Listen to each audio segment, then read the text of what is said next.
Ma, the milk is gonna expire soon. Ha! I just bought that earlier. Put it in the table so I can throw it later. Oh.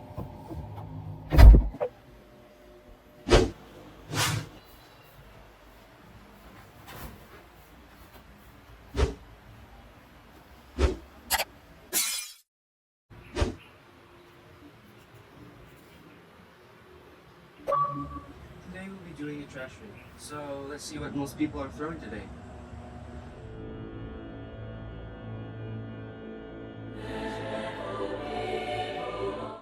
What a waste, right? Instead of throwing away the milk that is maybe close to spoiling, what if I told you that you could use science in order to transform it?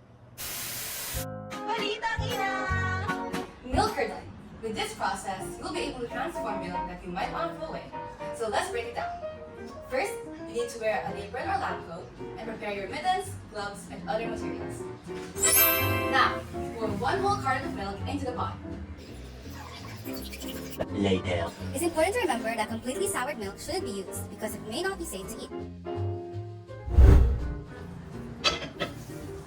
In order to speed up the process, we'll heat the milk to around 80 degrees Celsius or around the boiling point.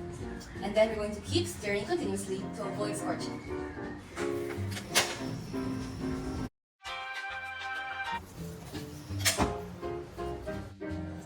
Once heated to the right temperature, we can take the milk off the fire and add 1/2 cup of vinegar to the milk. We have to do this gradually while stirring.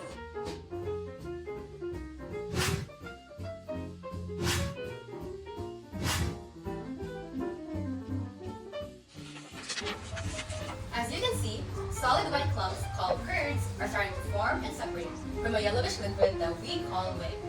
But how exactly did this happen? Question. Milk is made out of water, fats, proteins, minerals, and vitamins. But the key players here are the proteins protein and whey.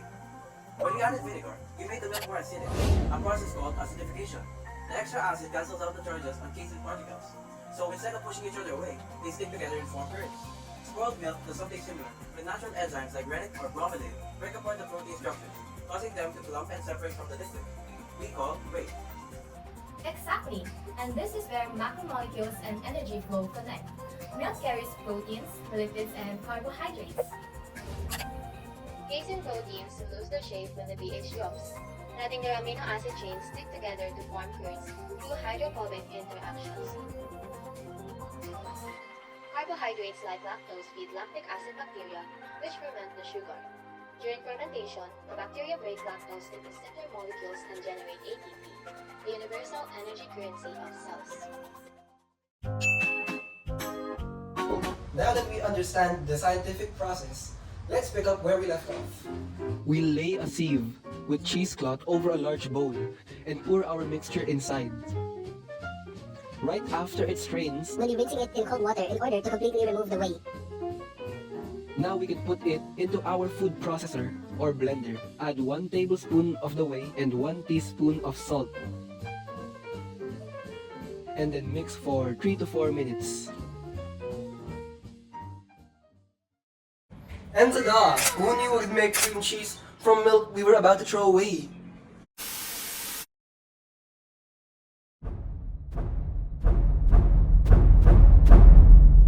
Awareness of ways to repurpose food in order to avoid waste is vital in order to encourage Philippine households to work towards achieving Sustainable Development Goal 12, responsible consumption and production.